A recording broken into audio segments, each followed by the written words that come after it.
Chapter 465 Changes. 1. Thud.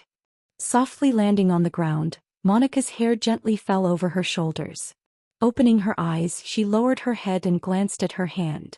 So this is how it feels to break through to rank, she quietly mumbled. The sensation was completely different from when she was rank.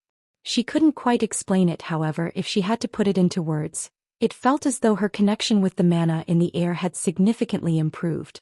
With just a simple thought, she could will the mana in the air as she wanted. Raising her hand, she waved it in the air. What followed after the simple gesture was an incredible scene. The moment Monica's hand swiped right, the red particles that were floating in front of Monica all froze in the air. Following this, as though Monica's hand was a magnet, they all rushed toward her hand. A thin bright red coating soon formed on Monica's hand, creating some sort of gauntlet. Gazing at her newly formed gauntlet, a look of amazement appeared on Monica's face. So this is how it feels to truly agglomerate mana. Mana agglomeration.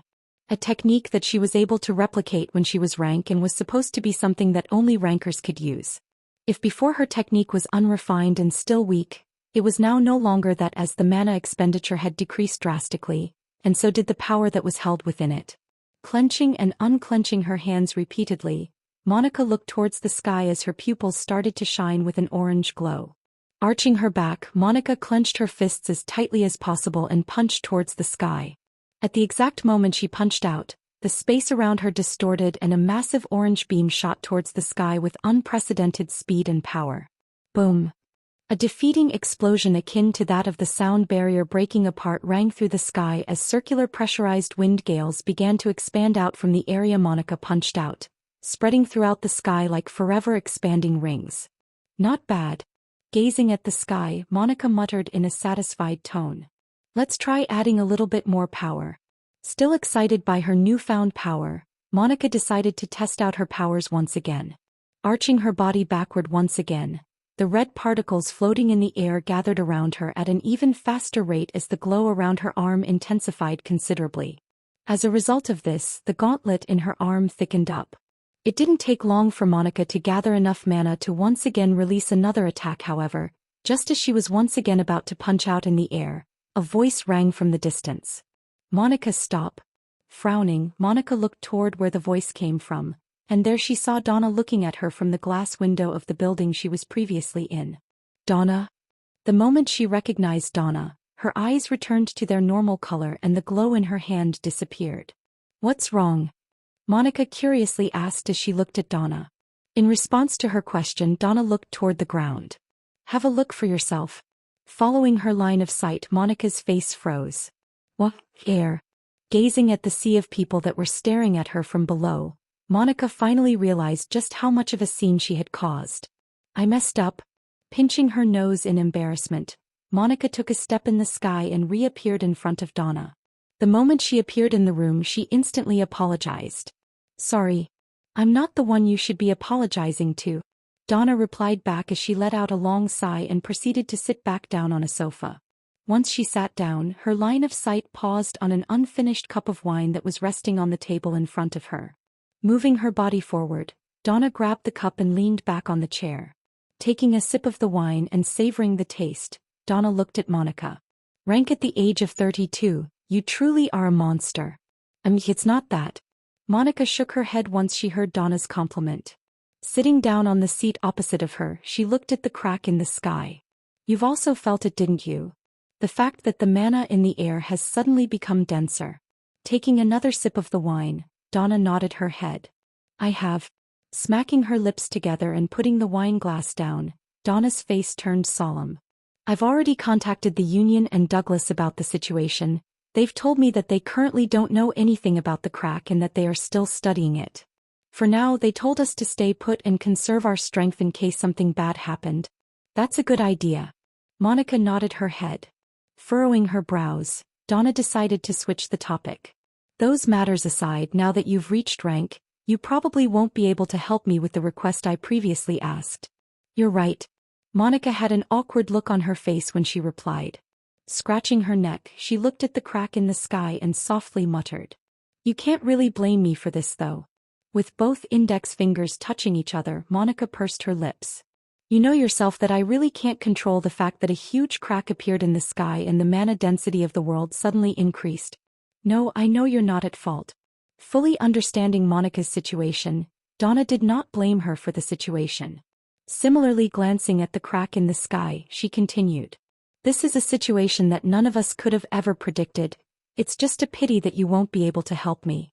The situation would have been a lot easier had you been hell. Wait. Cutting Donna off, Monica's head snapped in her direction. Snapping her fingers, she suddenly said, Donna, there's a perfect replacement for me. Well, not perfect. After all, no one can replace me. Who are you talking about? Isn't it obvious? With a mysterious smile, Monica leaned back on her chair and crossed her arms. Although he won't be as good as me, he should be good enough to help you. Plus, the mission isn't even that hard and he owes the both of us for helping him. The moment when Donna heard the last part of Monica's sentence, her eyes opened up as she finally caught on. The smile on Monica's face deepened when she saw this. What do you say? He's the perfect replacement, isn't he? Brushing her hair back, Donna smacked her lips before she closed her eyes and nodded her head. I hate to admit it, but your suggestion is quite a good one. Oi, there was no need for that. Ignoring Monica, Donna stood up. Taking out her phone, just as she was about to dial a number, she proceeded to lower her phone. You know what, I don't think this is the right time to tell him. I'll call him in a while to tell him about the situation. Rindover. Staring at the caller ID that she was about to press, Donna smiled. I'll give him more time to rest, he must still be tired after all the time he has been away. It would be unfair of me to ruin his days of peace. It looks like the situation has calmed down. Seeing that there was no more shaking, I finally relaxed and looked toward the others. After my words, everyone had managed to calm down, and everyone was no longer as tense as when the situation occurred. Glancing in Hein's direction, I tapped on my bracelet and threw something in his direction. Hein, catch. A what? Caught off guard, Hein, who had his feet on the table, almost fell off the chair. Watch it. Fortunately for him, Ava was sitting next to him. Placing her hand behind his chair, she managed to stabilize the chair he was sitting on. Thanks to that, Hein was able to easily catch the thing I threw at him. Once he managed to catch the thing I threw at him, he threw a grateful look at Ava. Thank you. However, Ava didn't seem to be too amused with Hein as she shook her head. Didn't I tell you to sit properly before? What does that have to do with anything? I didn't expect him to throw something at me. I was just caught off guard. Sure. Ignoring her words and still seated with both legs on the table, Hein turned his hand and opened his palm, revealing a small hexagonal-shaped flask. What's this? He curiously said as he examined the contents of the flask. Tilting his head to the side and raising his head to look at the bottom of the flask, the look of confusion on his face only deepened. I smiled when I saw this. Hein, you should be a little bit more careful with that. Huh. Why? Well, it's because I wouldn't really want to play with the one thing that can cure your father. The moment my words faded, much to my amusement, Hein's face drastically changed as his mouth hung open and his eyes opened widely. However, what followed after was the sound of something hitting the ground as Hein unknowingly dropped the flask on the ground. New. Clank. Clank. With a loud sound, the flask bounced up and down on the ground as Hein's face drained of all color. Jumping down from his seat, he quickly caught onto the flask and held it in between his hands as though it was the most precious thing in the world. Speechlessly staring at the scene from my seat, I honestly couldn't find the right words to say. Glancing around, I found that I wasn't the only one who was speechless, as almost everyone looked at Hein with the same look. The first one to break the silence was Ava, who covered her face with her hands. Hein, are you stupid? Didn't I literally tell you to sit down properly? Was caught off guard, okay? Ava's face twitched when she heard his answer. What caught off guard? I literally told you 2 times to sit down properly. What does the seating arrangement have to do with the fact that I was caught off guard? Yo. Staring at the two of them, I let out a sigh. Comet, you too. Then turning to look at Hein, I quickly said. For now, it's best if you put the flask inside your dimensional space. Fortunately for him, the flask was made out of a special glass, and so it was extremely durable. Even if it fell from the top of a building, the glass wouldn't break. Yes, yes. Repeatedly nodding his head, Hein quickly put the flask away. Once he put the flask away, I let out another sigh. This time it was out of relief. Turning my attention back to Nola, who had her tongue out as she tilted her body left and right while playing a game, A chuckle almost escaped from my mouth. Waving my hand and removing the barrier around her, I put my hand over Nola's head and patted her head. Nola, it's time to go home. Close the game. Tubbing her eyes, Nola nodded her head.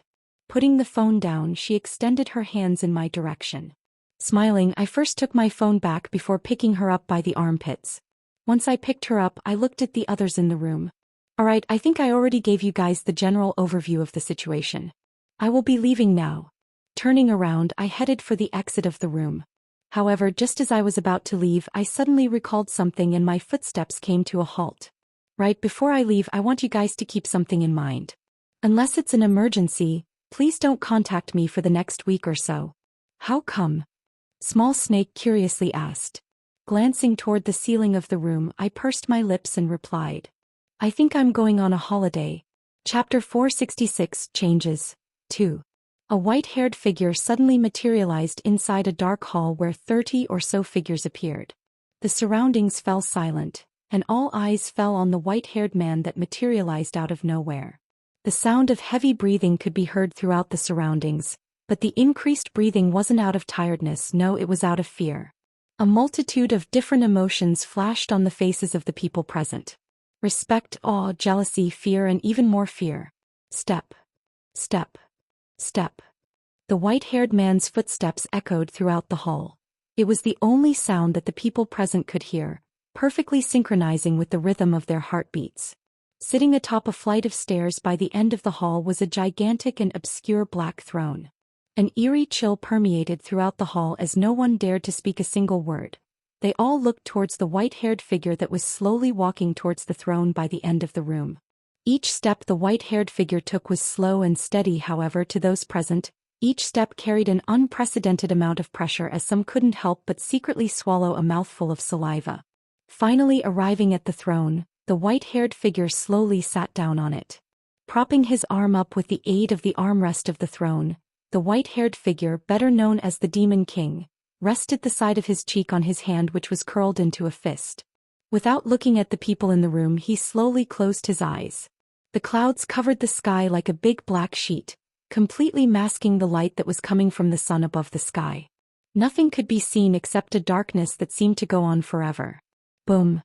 The darkness did not last for long, however. Thunderous explosions rang throughout the world as different colored lights began to spread throughout the sky. Boom. Boom. Smoke permeated throughout the world as the ground shook and black creatures fell from the sky like wingless birds, crashing onto the ground, and forming small craters around the area they fell. Bang! Levitating in the sky like creatures of justice, and with light spreading out from behind them, a dozen or so figures stared at the area where the black creatures had fallen. Slowly descending down toward the ground, a woman wearing a silver armor that shone brightly and gently wrapped around her figure finally opened her mouth. Your race does not belong in this universe. Her crisp and melodious voice rang throughout the world. There was a mixture of displeasure and disgust in her voice as she looked toward a particular creature down below. Twitch. Twitch. Weakly turning around, the black creature turned his body over and looked toward the woman standing in the sky. With the light shining brightly from behind her, she looked like a goddess that had descended upon the mortal world. Cough, cough. Coughing black blood down his body, the black creature laughed in deprecation. His blood-red eyes gazed upwards towards the dark clouds covering the sky. Hanging down his neck was a simple silver necklace. Attached to its end was a black box. You're nothing but a bunch of hypocrites, he softly muttered after a while. Right as his words faded, the air froze before the whole world started to tremble. The silver necklace around his body danced up and down his chest. What did you say? The woman in the air spat as anger rose from deep within her voice. Staring at her from below, the black creature coughed. Cough. Supporting his body up with his hand that was constantly trembling, he stared at the sky. Well, you speak as though we have committed some, grave sin against you all. But what is so grave with us trying to survive? Survive? The woman suddenly scoffed. Raising her hand, a bright yellow sphere resembling the sun morphed on the palm of her hand as bright yellow particles vividly appeared in the air, agglomerating towards the sphere. Does creating havoc on other planets justify your means? What about the billions of creatures you have killed to satiate your thirst? Have you ever cared for them? Cared? Why should we care? We are merely following our instincts to conquer and survive. You don't tell an animal how to behave, it is merely written in their biological structure. Closing her eyes, the woman nodded her head. It's true that you are merely following your own instincts, and that is why we are following ours as well, eliminating a future threat that can shake the balance of the universe. An unwanted parasite, as some might say. Huh? An unwanted parasite. The black creature let out a chuckle before his face slowly became icy. What gives you the right to come here and judge us like you are some sort of god? Mustering every little bit of power inside of his body, the black creature finally stood up and glared at the woman in the sky. I had long seen this coming. I told everyone that you guys were not to be let alone. I told them that you were a bunch of creatures that would come in our path of survival. I told them to get rid of you before it was too late. Pausing, the black creature let out another laugh. Ha. They called me an idiot, a madman, and look what happened. Everyone is dead. Just like I had warned them. Just as he managed to stabilize his footing with another cough, black blood sprayed on the ground and he fell on one knee. Shit. The moment the creature fell to his knee, the orb that was forming in front of the woman's palm fully formed, and the sky was enveloped by an enormous glow. Lowering her head and staring at the black creature, the woman's gently words fell down towards the world. Don't blame me for doing this for the sake of our people. Like you've said, we are merely doing this for our own survival. Yo. Before the black creature could say anything else, the bright orb finally descended down towards the ground. In an instant, his figure was enveloped by the orb and it completely disappeared. The only thing that remained intact was the silver necklace that hung from his neck. However, that too disappeared after a while. What followed after was a bright light that wrapped around the whole world, similar to when the sun rose from the horizon. Boom.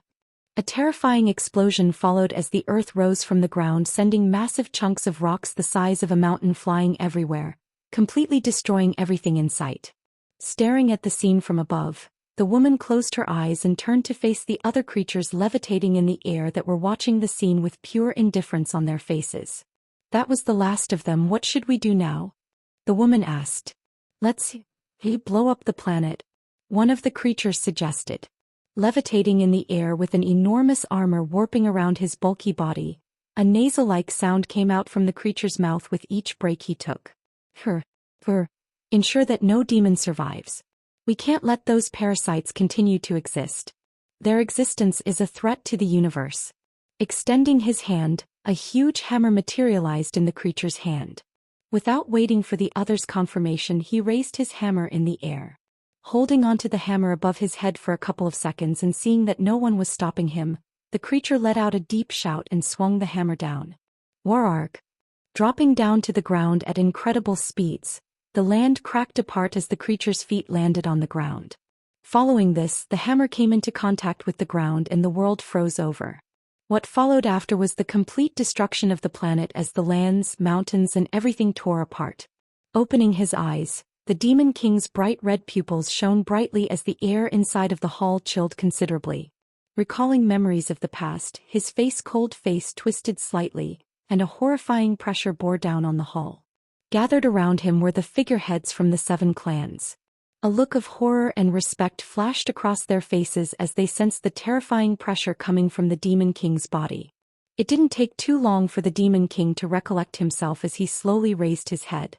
Glancing around the place, the Demon King's eyes swept over the bodies of each demon present. Every time his eyes paused on a figure, their bodies would unconsciously tremble. Once his eyes swept on every figure present, he raised his hand in the air and waved it in the air. The moment his hand fell down, a crack formed in the fabric of space. At the exact moment the crack appeared, the same scene from before he materialized in front of the hall was displayed in front of him and everyone in the hall. The scene where over 30 figures stood in the air behind a large barrier. Gazing at the scene for a brief moment, he finally opened his mouth. Disappointing. The moment he said those words, the hall shook uncontrollably. Before any of the demons present could speak up, he swiped his hand again. 3 more cracks began to form in the fabric of space. As depicted behind them were 3 different planets. Gazing at the planets in front of him, the Demon King's cold voice once again rang throughout the hall once more. Kinchuar, Lanet and Pollenset. Tapping onto the armrest of the throne, the Demon King swept his gaze over the other demons present. How is the situation with these planets? Have you done as I've tasked? Yes, your majesty. Stepping up, a lanky demon lowered his body and bowed down on the ground. The demon that was currently lying down on the ground was in fact a Duke-ranked demon and the head of the Pride clan. Yet, when faced with the Demon King in front of him, there was no semblance of any pride being in his body. In front of such a being he couldn't dare muster any pride. Not daring to look at him, the head of the Pride clan started to speak. As you have requested, we have completely saturated the planets with demonic energy.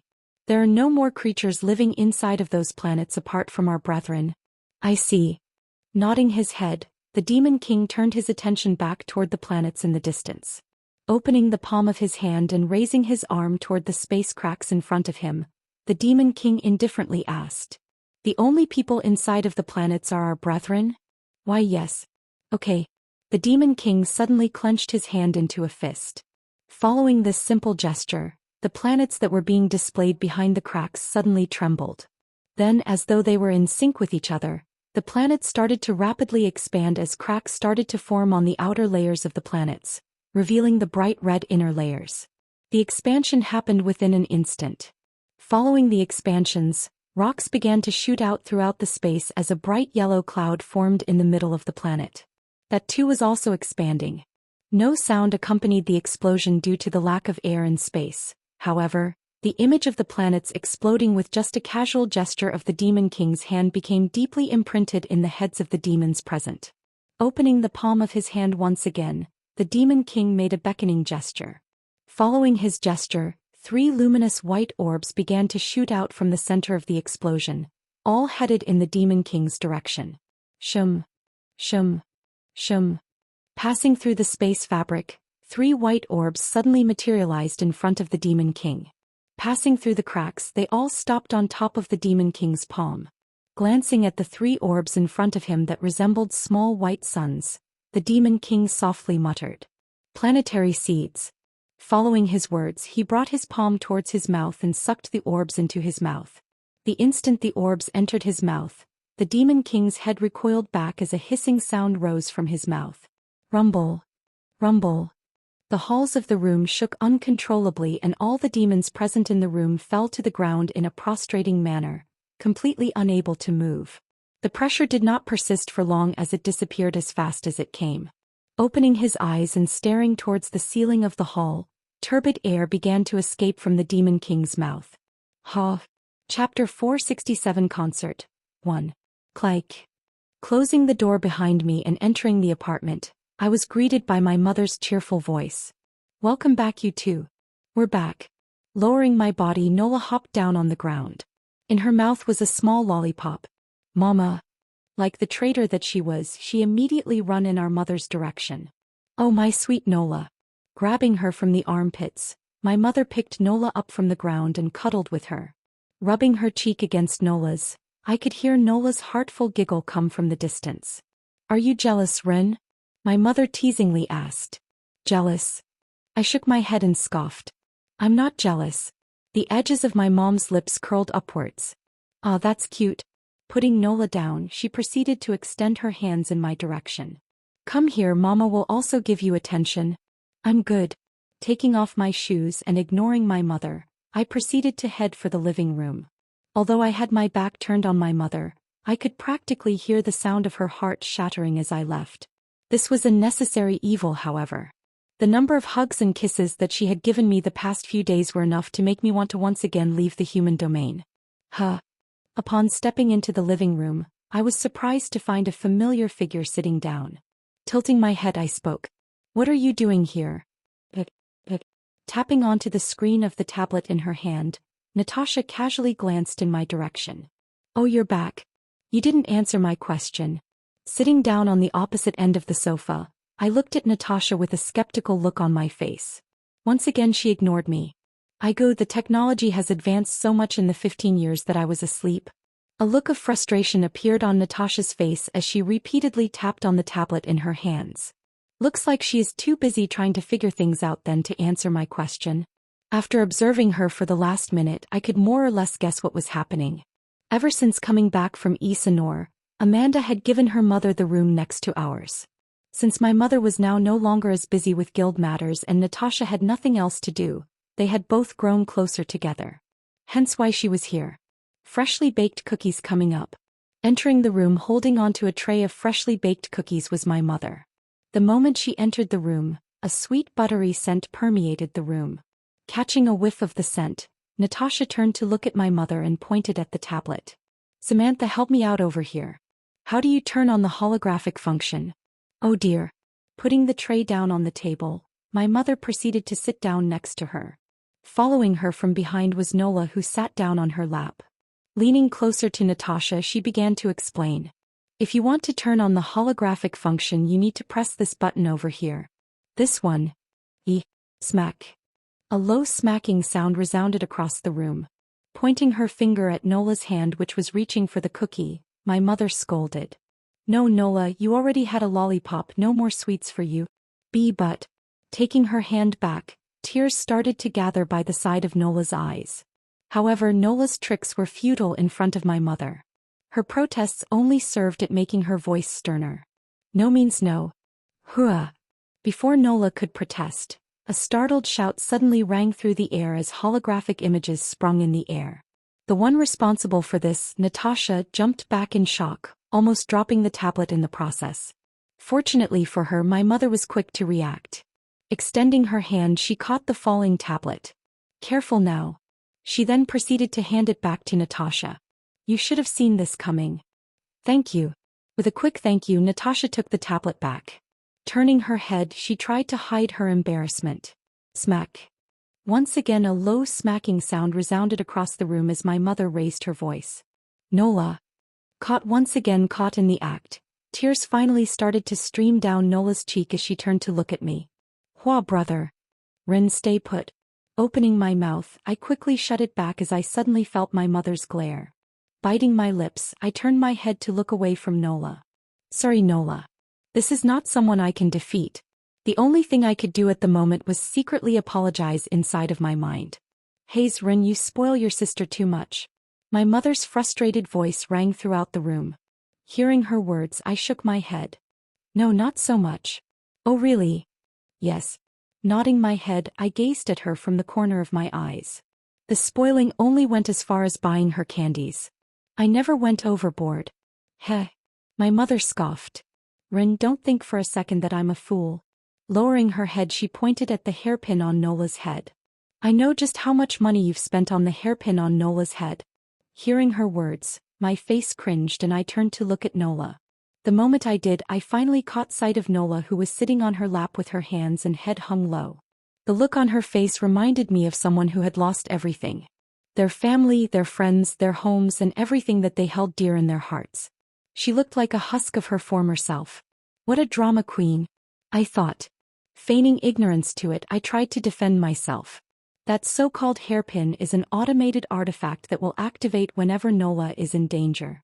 Although they were being protected 24/7 by Amanda's security, I took extra precautions to ensure Nola's safety. The hairpin on Nola's head did in fact cost me a pretty penny, but it was a necessary purchase. Alright, what you said makes sense." Letting out a sigh, my mother leaned back on the sofa. Caressing Nola's listless head, she proceeded to ask. "By the way, do you have any plans for this week?" "No, I'm on holiday." "Oh. Then do you have any plans for what you're going to do on your holiday?" Thinking for a bit, I shook my head. "No, not yet." Honestly, although I said that I was going on a holiday, I had zero ideas on how to do that. For the past 3 years, I had been training and trying to survive every day that I had long forgotten how a holiday worked. Kind of pathetic if I had to say. At that moment, my mother suggested. "Then how about you bring Nola to watch her favorite idol group?" "Kimball." "Idol group? Kimball? What in the world was that?" Before I could ask, Nola, who had been listless the whole time, sprang back into life as her body jerked up. "Yeah. Kimball." Jumping down from our mother's lap, she ran up to me and clutched my leg. Raising her head, she looked at me with a pleading look. "You will bring Nola, right?" "Ugh." Staring at Nola, my heart suddenly squeezed.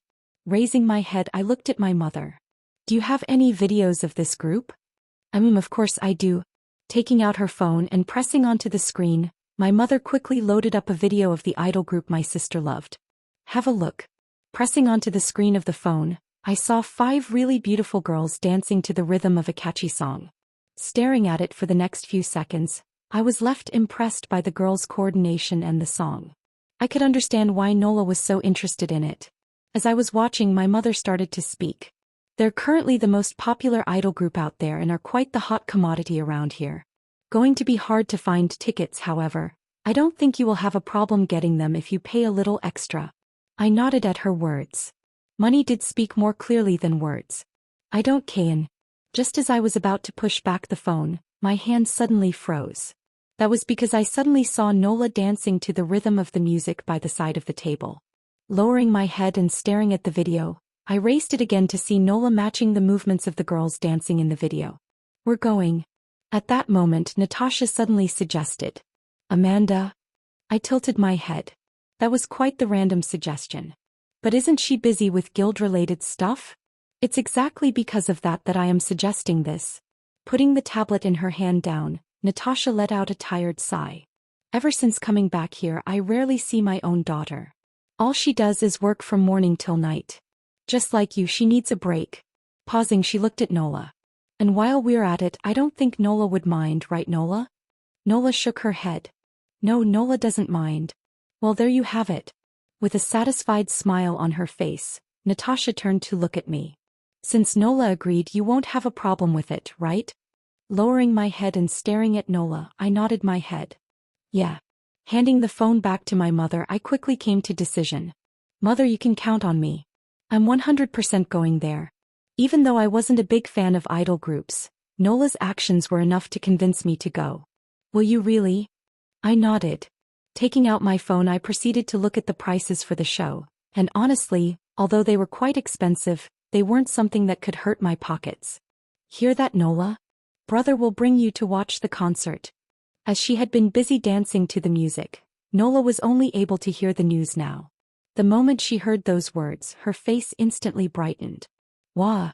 She quickly lunged in my direction and snuggled all over my legs. Thank you, brother. Patting her head, I replied with a smile. No worries. No worries. Now that we're at it, why don't you bring Amanda with you? Actually, inviting Amanda was probably for the best. If an adult and a kid suddenly showed up for a pop show, it would just look weird. Clapping her hands together, Natasha continued. That's great, the guild is nearby. How about you go visit Amanda and tell her in person? I already told her that you are on the way. All right. Letting out a long sigh and pressing my hands on my tights, I slowly stood. Was planning on visiting her anyways, this works out for me. Mainly because Amanda was the one in charge of distributing the magic cards. Could use this chance to ask her about the progress of the situation. As I stood up, I glanced toward Nola. Nola, will you come with me to see Amanda? Why? Before she could reply, my mother quickly cut her off. No, Nola will stay here. It's already too late for her to go out. She needs to go to sleep. No. Nola protested. But it was all futile. Lifting her from the ground, my mother quickly restrained her. You're going to bed right now. Brother. Sorry, Nola. Once again, I could only apologize to Nola. The mother had spoken, there was nothing else I could do about the situation. Steeling my resolve, I turned around and left the house. It was quite late in the evening and the entrance of the Demon Hunter Guild was still flocking with people coming in and out of the building. The distance between my apartment and the Demon Hunters Guild was only a 10 minutes walk and thus, I was able to arrive at the entrance fairly quickly. Entering the building through the front door, I headed for the main reception area. The interior design of the place was fairly simple, however, it contained a strange elegance to it as the floor, which was made out of marble, perfectly reflected the lights coming from above. The furniture was quite minimalistic in style, and there was a nice scent of lavender lingering in the air. Arriving at the reception, I was greeted by a beautiful young lady. Hello, how may I help you? Right, I've scheduled an appointment. The receptionist tapped on the keyboard of the computer. May I ask with whom? Amanda Stern. At the exact moment I said those words, the receptionist's finger paused. After which, recollecting herself, she once again pressed on the keys of the keyboard. Give me a second. Taking her hand away from the keyboard, she grabbed onto the phone that was beside her and quickly dialed a number. The call went through in an instant. Yes, Miss Stern, there is someone here claiming to have made an appointment with you. Okay, yes, I will quickly ask. Placing her hand over the phone, the receptionist turned to look at me.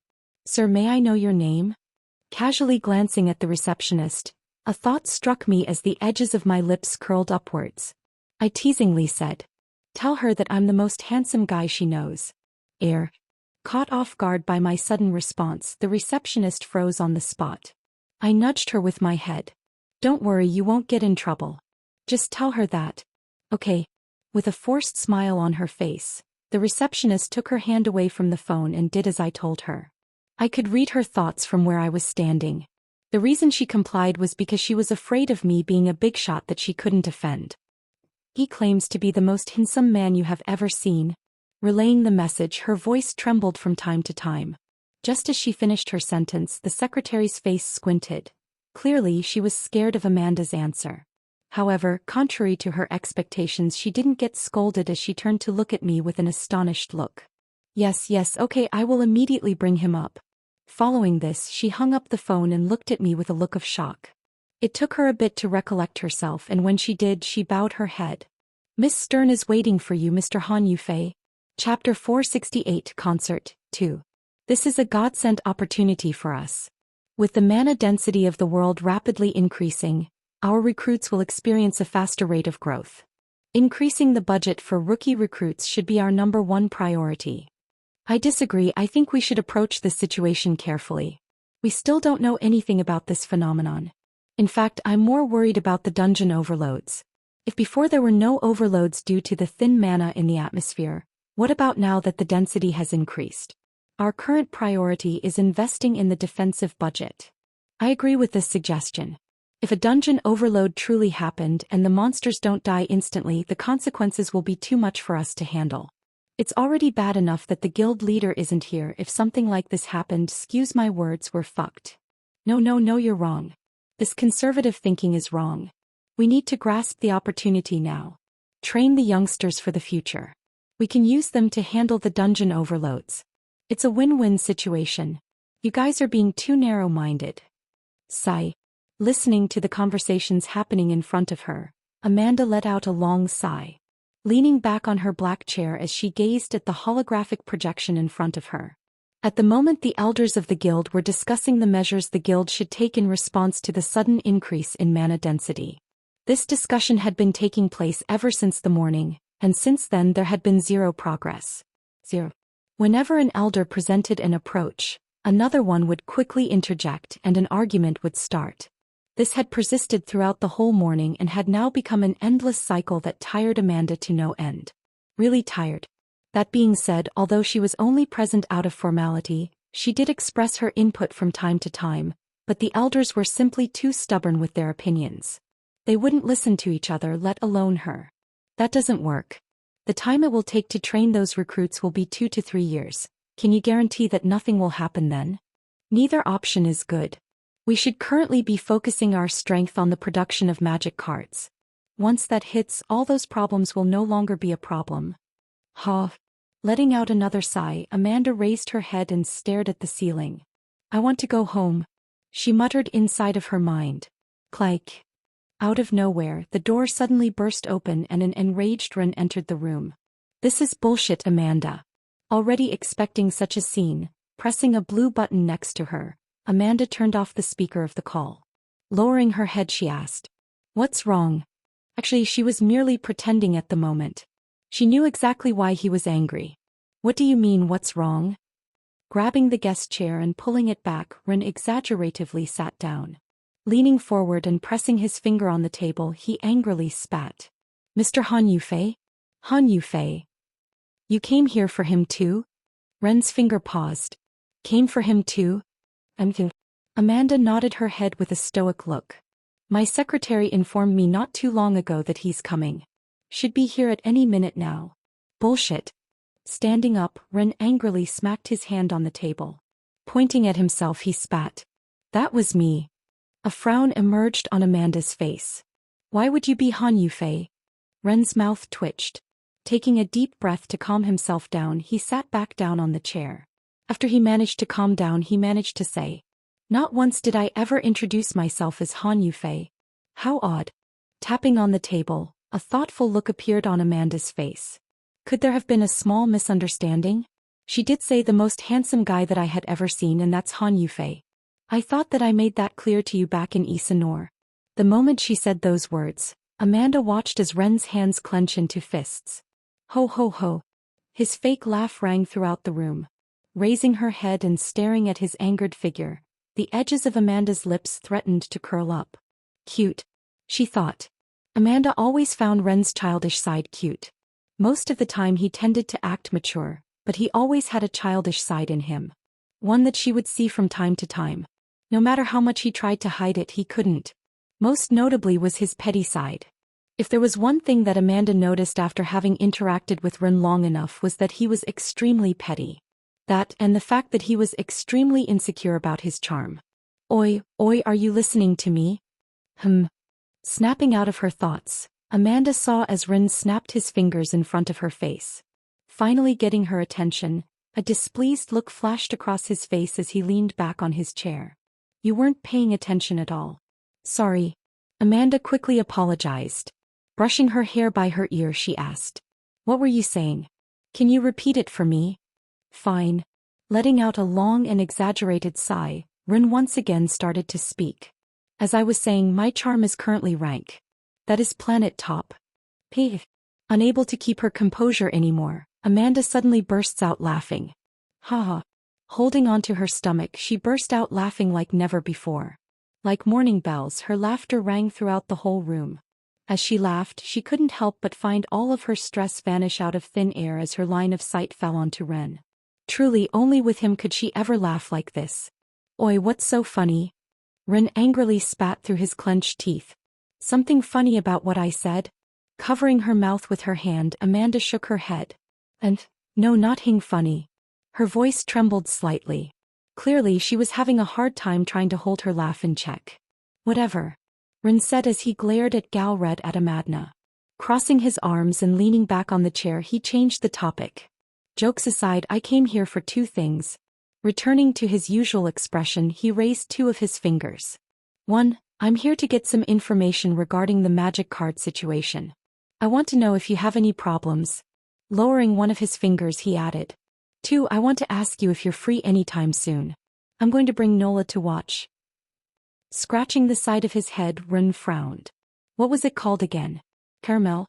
Chocolate? Kimbyul? Kimchi? It's an idol group. You mean Kimball? Ah, yes, that. Snapping his fingers, Ren nodded. However, his face suddenly turned strange. Hold on, how do you know that? Are you also into idols? No, I'm not. Amanda shook her head. Before Ren could follow up, she continued. I know because that's Nola's favorite idol group. Ah, right. During Ren's absence, Amanda was the one who spent most of her time with Nola, and therefore she naturally knew about Kimball, her favorite idol group. During the time they would spend together, Nola would always play their music and dance to their tunes. Secretly, Amanda recorded everything. Not just her dancing, but just her everyday silliness.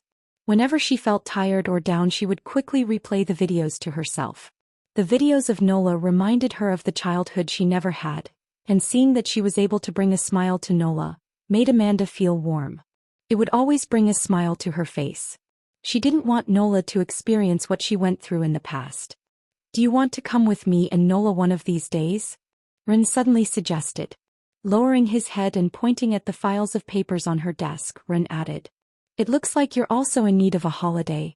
Raising her head and staring at the elders that were still speaking, Amanda bitterly smiled. Tell me about it.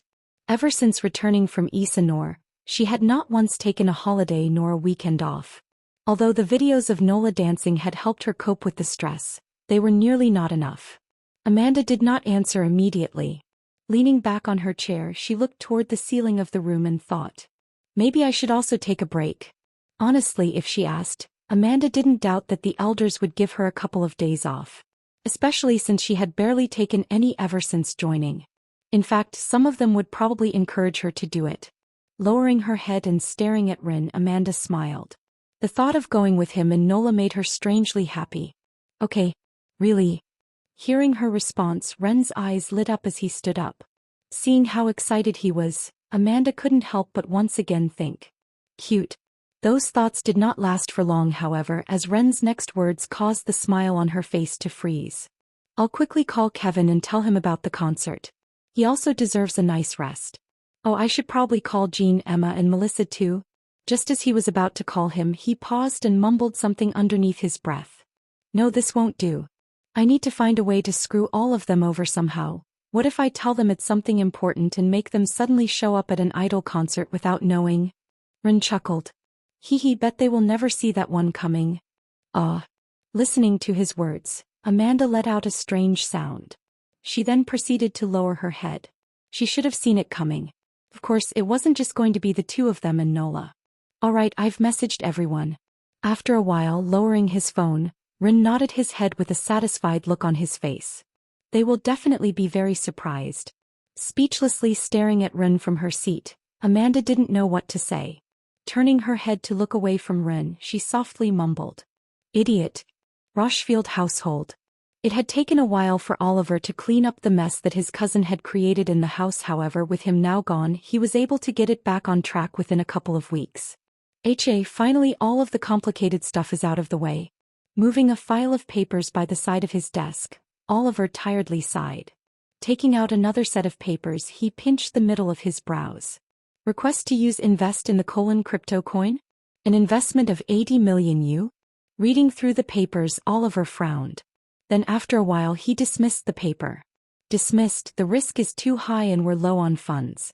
Compared to the time that he had been the head of the household, the funds that he had managed to accumulate over the years had rapidly shrunk. Through terrible investments, bribery and lavish spending, the money quickly dried up. The funds which Oliver thought would have lasted over a century, had turned into something that could barely cover their expenditure for the next 5 years. Once his thoughts paused there, Oliver's fists clenched tightly. I should have made sure he died a more painful death. Jasper's death had been too easy. He should have tortured him for all the trouble he had caused his daughter and the guild members. Fuck. The more he thought about it, the angrier he became. To talk. It was then that Oliver suddenly heard the sound of someone knocking on the door. Closing his eyes and sensing who it was, a smile appeared on Oliver's face. Come in. Clike. Opening the door and quietly coming in was a girl with auburn-colored hair. She was none other than Emma. Putting everything down, Oliver warmly smiled as he looked at his daughter. Emma, what brings you here this late at night? Father. Greeting her father with a simple nod, Emma closed the door behind her. The smile on Oliver's face became bitter once he saw this. He didn't know what happened, but ever since returning from Isanor he found his daughter to be more reserved. She wasn't as cheerful as she was in the past. Is she sick? Oliver thought. However, he quickly dismissed such a thought. No matter how he looked at her, she looked healthy. Maybe her complexion was a bit paler than usual, but that was about it. It was then that a thought suddenly struck him. Could it be related to the boy that Ren was talking about? His brows furrowed. If it was truly that, then it looked like he needed to have a talk with that boy. Shaking his head to dismiss all those thoughts in his head, Oliver raised his head and looked at his daughter. Emma, if you have anything you wish to tell me, I'm all ears. Okay. Emma nodded her head. Closing her eyes and taking a deep breath, she stared straight into her father's eyes. Her next words caused the room to freeze over. Dad, I want you to give me permission to enter the Fallen Pit dungeon. Chapter 469. Emma Courtney Rochefield. The temperature of the room chilled considerably as Oliver sat up straight. Propping his elbow on his desk and covering the tip of his mouth with his finger, he coldly asked. Repeat the words that you've just said. I want to enter the Fallen Pit dungeon. Emma repeated with a resolute look on her face. Despite being subjected to her father's enormous presence, not once did she leave her sight away from him. Her decision was made and no one could change her mind. Being her father, Olivier naturally knew just how stubborn his daughter was. Therefore, he didn't try to change her mind. He simply wanted to understand why she would make such a request. Tell me why. Leaning back on his chair, he crossed his arms. Tell me exactly why you want to enter that dungeon. Staring at her father, Emma bit her lips as her eyes flashed with sadness. Oliver did not miss this as he brought his body forward. I want to become strong. Emma earnestly replied with her back straight. I'm far too weak to be of help. Oliver frowned at her words. You're already rank at the age of 20, and that is without having any resources. Now that I'm back, you don't need to worry about any resources. I think you are worrying too much. You still have so much time to develop. That's not what I mean. Emma cut her father off. Dad, I understand that you are trying to help me. However, I need this for myself. The fact that Ren and Kevin had to give up on their rewards for her made Emma realize just how much of a burden she was. Had she not gotten injured, Ren would have most likely picked up the first place reward. However, because of her situation, he had purposely given up on the tournament for Kevin to win it and give her the Elven tier. She obviously did not buy the whole "I'm bored" excuse that Ren used.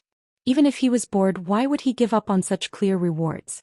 Emma wasn't stupid, and honestly she was both extremely thankful and sad about the situation. Thankful for the fact that they would go to such lengths for her, and depressed by the idea that she was the reason why the two of them had to give up on their tournament rewards. Right then her father once again spoke. Can I really not change your mind? You know just how dangerous that dungeon is. I know. Emma nodded her head, clenching her hands tightly. If I didn't know, I wouldn't have suggested it. The Fallen Pit Dungeon. It was a ranked dungeon owned by the Rochefield household. It was one of the few dungeons that the Rochefield household closed from the eyes of the public. The reason for this wasn't because it was dangerous. Although it was dangerous in terms of danger, it was like any regular ranked dungeon out there. It wasn't anything worth worrying about. However, there was a particular feature about it that made it off-limit to the public and members of the Rochefield household. And that was the fact that once someone got in, they would only be able to come out once they managed to reduce the dungeon energy by half. There was no time limit, and only once the dungeon energy was cut by half, through killing the monsters inside, would the dungeon once again open up. No one knew why the dungeon was like that, however, that last factor alone was the reason why most people tended to avoid that dungeon. In order for someone to kill half of the monsters inside of the dungeon, it would take them at least months at their fastest, and not only that, they needed to survive in that harsh environment for that period of time. That dungeon was not a place anyone could just go in as they pleased. Are you sure, Emma? Oliver stood up. Walking out from behind his desk, he stopped in front of Emma, and both of their eyes met. Neither one of the two spoke during the time. This proceeded for the next minute before Oliver eventually closed his eyes. All right. He then let out a long sigh. This is probably going to be irresponsible of me, but all right, I will do as you say, however, only for one condition. Opening his eyes once again, Oliver sternly said, You are not going to go inside of that dungeon before you reach rank, and I personally train you for a while. I understand. Emma nodded her head. That was what she was planning from the very start. She wasn't going to be reckless again. Only when she felt that she had an adequate shot at surviving did she plan on actually entering. In the meantime, she was planning on using her free time to train. Now that her father was back and so were the resources, she was planning on taking advantage of them. Want to see more chapters? Please visit .com. Although she disliked the fact that she had to rely on her father to grow stronger, she wasn't stupid enough to reject them. Since it was available to her, she would naturally take advantage of them. Good. Oliver nodded his head in satisfaction. Extending his hands and embracing Emma, he softly muttered next to her ears. Emma, although I had been missing for the past few years, I'm going to try my best to make it up to you and support your decisions. Emma's body shook at his words. Leaning her head against her father's chest, she nodded her head. Sunday night. Are you already there? Amanda's voice rang from the speaker of the phone. Yup. I nodded my head. Glancing at Nola, who was currently swinging my arm around and singing in excitement, I added. Nola and I are currently near the entrance of the stadium. We will wait there. Hey. She then proceeded to hang up. Putting my phone away, I looked up toward the stadium in the distance. Although it was late into the night, the temperature in Ashton City was quite warm. That being said, even though it was warm, I was currently wearing a black hoodie. Given what happened in the tournament, it was fair to say that I was quite recognizable at the moment. Well, not if I used the mask. If I didn't use the mask, no one would recognize me. It's quite loud. Visit lworld.com for a better reading experience. I muttered as I stared at my surroundings. Despite the concert still not having started, The surroundings were extremely noisy as a sea of people headed for the stadium in the distance. Seeing just how crowded it was, I squeezed Nola's hand tightly. "Nola, make sure you hold on tight, okay?" Nola replied with a soft hum. Then raising my hand, she started swinging it. I shook my head when I saw this. How nice must it be to be without worries? Following the people from behind and stopping in front of the stadium, I tensed my arm to stop Nola from swinging it. "All right, let's wait over here." "Why?" Nola questioned. "Don't you want to wait for Amanda?" "Yes." Nola's face brightened. "I want sister." How cute, I thought when I caught sight of her face. Fortunately, we didn't have to wait for long for Amanda, as I soon spotted her coming in our direction. Actually, it wasn't really that hard to spot her. The moment she appeared, she instantly attracted the attention of most of the people present. With her hair tied behind her back and wearing a thin black shirt coupled with a small black skirt, Amanda looked really beautiful. Imprinted on her shirt was the name of the idol group, Kimball. Wow, is she an idol? So beautiful. I think I've seen her before. Wherever she walked, be it boy or girl, they would stop and stare at her for a brief moment and comment on her looks. Why isn't she covering her face? Knowing that this would happen, I told her to bring a hoodie or a mask, but seemed like she didn't care too much about attracting too much attention. Guess she was too used to it? Ignoring the stares, Amanda's footsteps came to a pause. Raising her head, she looked around the place. She was probably trying to look at us. Letting Amanda know where we were was Nola, who screamed out loud, "Sister!" Even though it was quite crowded and Nola's voice was quickly drowned out by the noises, Amanda was able to somehow hear Nola's words as her head snapped in our direction. Her eyes lit up and she headed our way. "Nola." Hee hee. Rather than greeting me first, the moment she arrived she bent down and gave Nola a hug, causing her to giggle in happiness. "Have you two hugged enough?" The hug persisted for quite a bit, and it was only after I complained that they separated from each other. Standing up, Amanda looked at me. "You jealous?" "Why would I be?" Visit to lworld.com discover_new novels. I rolled my eyes and once again took Nola's hand. "All right, let's get go." "Wait." Amanda suddenly cut me off. Raising her head, she looked around. "What about the others?" "Others?" "Yes, didn't you tell me that Kevin and the others were also coming?" "Oh." Raising my hand, I smacked my forehead. "About that, how should I put it?" Scratching the bottom of my chin, I turned my head away from Amanda and mumbled in a soft voice, hoping that she wouldn't be able to hear it. It was a lie. A lie. Unfortunately, somehow, Amanda was able to hear my mumble. I suddenly felt a small tug coming from my shoulder as Amanda turned my body. "What lies?" she asked with her brows furrowed. Seeing the slight annoyance in her face, the edges of my lips curled upward. "I lied about the fact that others were coming." "Huh?" Amanda let go of my shoulder. "You were the one who said that Han Yufei was more handsome than me." Amanda's head tilted to the extreme. Her brows, which were already knit, furrowed even tighter as her face became slightly colder. Squeezing Nola's hand, I dragged her to the entrance of the building. "Well, let's get going, the show is about to start." "You..." Dragging Nola from behind, I moved away from Amanda, who seemed to be speechless at the situation. He had that coming. To be honest, apart from the fact that I wanted to get back at her for what she did, I had another reason for doing what I did. Primarily, I wanted to see what sort of reaction Amanda would make.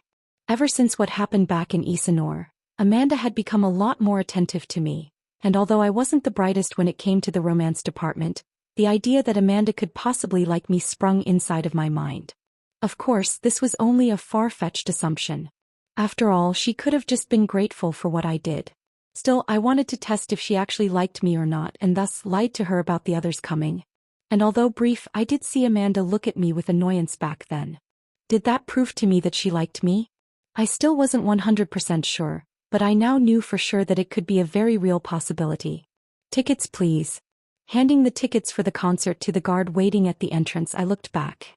There I saw Amanda headed our way with an angry look on her face. She's definitely angry. Although her expression was the same as usual, expressionless, the aura she was giving out clearly indicated to me that she was angry. Chapter 470. Thank you all for coming to our show. Entering the main stage were 5 girls all wearing cute dresses. They were the members of Kimball. At their appearance, The crowd erupted into cheers as they all started waving their glow sticks in the air. Wah! Waving her glow sticks in the air, Nola mimicked the crowd as she cried out in excitement. Grabbing onto her small legs, I raised my head and shouted.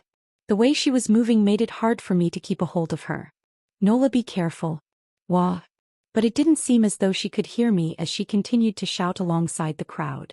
I could only sigh at this. I guess I just have to be more careful. Thank you, thank you. Thanking the crowd was a girl with soft black hair and a very pretty face. Her name was Sophia Ray and she was the leader of the group. I knew this because throughout the whole journey to the stadium Nola had made me memorize the names of each of the girls in the group. Flashing a stunning smile, Sophia winked at the crowd and got into position with her group. Thank you all for coming today. We are very happy with your presence. Today we will start with our first song, Tribunal. I hope you enjoy it. The already boiling crowd became even more excited as they began to shout words of love. We love you, Kimball. Thank you, Sophia. We love you all. Listening to the crowd's words, my face cringed a little. To be honest, I wasn't the type of guy that loved this type of stuff. I was more into classical and calming music. Sometimes I liked listening to different genres, but that was when I was in a mood to destroy something. Glancing at Amanda, who was standing next to me, I asked, "Still angry at me?" "I'm over it." To my surprise, Amanda shook her head. "Oh." Tilting my head to get a better look at my face, I remained skeptical. "Are you really?" "Yes." Amanda once again nodded her head. I squinted my eyes when I saw this, however, I eventually shrugged it off. Didn't really buy it, but there was nothing else I could do anyways. What was done was done. A lot of women fall in love and chase empty dreams. But I want to take that to the head before I leave your side. You make me happy just being with you. I fall in need of your love. It was then that the music started playing, and the girls' beautiful voices started traveling throughout every corner of the arena grounds. It had to be noted that the girls were currently not holding onto a microphone, and that was because the sound they were making was created through the vibration of the mana in the air. It was sort of similar to Benjamin, the guy I wanted to recruit back at the lock. Through manipulating the mana in the air, the singers were able to directly instill emotions into the viewers' heads, making the music seem more impactful. The general person couldn't have noticed it, however, that was the general crowd. With my strength nearing rank, such tricks could no longer fool me. You also noticed it, right? Yes. Amanda also seemed to have noticed the same thing as she nodded her head and added, "Their mana control is not bad. Visit to lworld.com, discover _new novels." I agree. For them to be able to do what they did, they without a doubt had trained a lot. When things get rough, love is all you need. So let me shoulder your burden, love me right now. And that you love her. Like roses loves them overgrowing. The first song lasted for a total of 5 minutes, and throughout the whole performance, the dancers danced to the rhythm of the music in a very coordinated manner. Following the first song, they began to sing a second, then a third, and soon they were on the 8th song. By this point I was already exhausted, yet the crowd and Nola seemed more energized than before. Wahahawa. Fortunately, it didn't seem like I was the only one who felt this way, as Amanda also seemed to be feeling the same as me. I understood where she came from though. Just like me, she wasn't someone that liked crowds a lot and wasn't really the energetic type too. Leaning closer to her, I whispered in her ear, "You also tired, aren't you?" Seemingly caught off guard, Amanda's head recoiled back as she covered her ear with her hand. She glared at me. "Why you? That was not on purpose." Raising my hands, I immediately tried to defend myself. "Don't blame me for this, the crowd is too loud." Squinting her eyes, Amanda lowered her hand. Once she did so, I was able to see that her ear was slightly red. I feigned ignorance to that. Pointing that out would do me no good. "Don't do it again," Amanda said in a soft voice. Pursing her lips together, she added, "It tickles. You ticklish." My eyebrow raised at this new piece of information. However, before I could follow up, I suddenly felt the attention of the whole crowd directed toward my general direction. "Gentlemen over there." Following this, I suddenly heard a familiar voice from the distance. Turning my head in the direction of where the voice came from, I finally realized why the voice sounded familiar. It was because it belonged to none other than the lead singer, Sophia Ray. Oh God! I inwardly groaned when I realized this. Once I turned around and my eyes met with the lead singer, she proceeded to flash a smile in my direction. The moment that happened, I felt multiple jealous gazes headed in my direction. I then pointed my finger toward me. Me? Although it was quite clear that she was trying to talk to me, I just wanted to make sure I was really the one person she was addressing. Her next words made me realize that I was. Yes, you. Taking a step forward, she looked at the top of my head and asked. Gentleman over there, may I ask, is that your daughter over your head? Daughter. Raising my head and seeing Nola, I finally understood why she had called for me. Ah, I see, she mistook Nola for my daughter. The source of this undefector. lworld.com. Understandable, my current face was that of an older man. Yes, she's our daughter. Before I could reply to her, I suddenly felt something soft grab my right arm and my heart nearly jumped out of my chest. Letting out a weird sound, my head snapped toward my right where I saw Amanda standing next to me with her face as red as a tomato. She had a look of regret on her face, however. Biting her lips and increasing the grip of my arm, she continued with her story. The girl is our daughter. Opening my eyes wide, I looked at Amanda with a dumbfounded look. My mouth opened and closed repeatedly. Amanda? In the end, those were all the words I could muster. Despite that, Amanda did not answer and forcefully kept her eyes on the front. From her expression, I could tell that she wanted to dig herself a hole. Unaware of what was happening, putting on a brilliant smile, the leading singer turned her attention toward Nola. Oh, what a sweet couple you two are. The lead singer complimented. She then bent down and asked, What's your name, little girl? Nola. Nola shouted back. What shocked me the most about this was the fact that she did not bother correcting the misunderstanding. Honestly, from that point on, everything felt like a blur. My mind was so out of it that before I knew it, I found Nola on the stage next to the singers. Nola in the stage. Nola. Snapping out of it, my eyes opened widely. Turning around and glancing at Amanda, who had long let go of my arm, I pointed at Nola, who was on the stage. Amanda, when did Nola get there? Without turning her head and glancing at me from the corner of her eyes, Amanda replied. Do you not remember? No.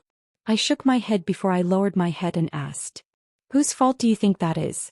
Pursing her lips, Amanda turned her head away from me and said.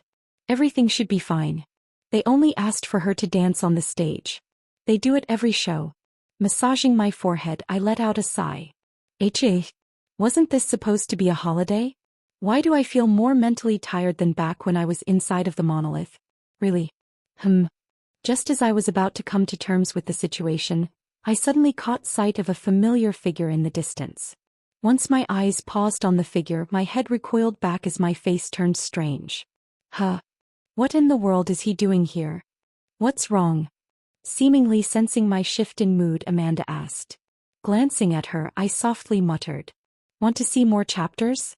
Please visit S81. Nothing big, I just found a familiar face. Wait here and keep an eye on Nola. For more travel, visit lworld.com. What? Lowering my hoodie, I took a step forward, however, recalling something, my feet came to a stop. Turning my head, I handed Amanda my phone. Take a video of Nola on the stage. Make sure to capture everything. Without waiting for Amanda to reply, I quickly headed in the direction of the familiar figure. Unprecedented solemnness clouded my face. This is a problem. Passing through the crowd with my hoodie covering my face, I soon arrived next to the figure. Placing my hand on his shoulders, I pulled his shoulder. Oi, what in the world are you doing here? Obviously startled by my sudden actions, the figure angrily turned his head in my direction. Who in the world are you? I let out a dry chuckle. Didn't think you would forget about your boss, Leopold? That's right. The figure who I had caught sight of from the distance was none other than Leopold. Boss?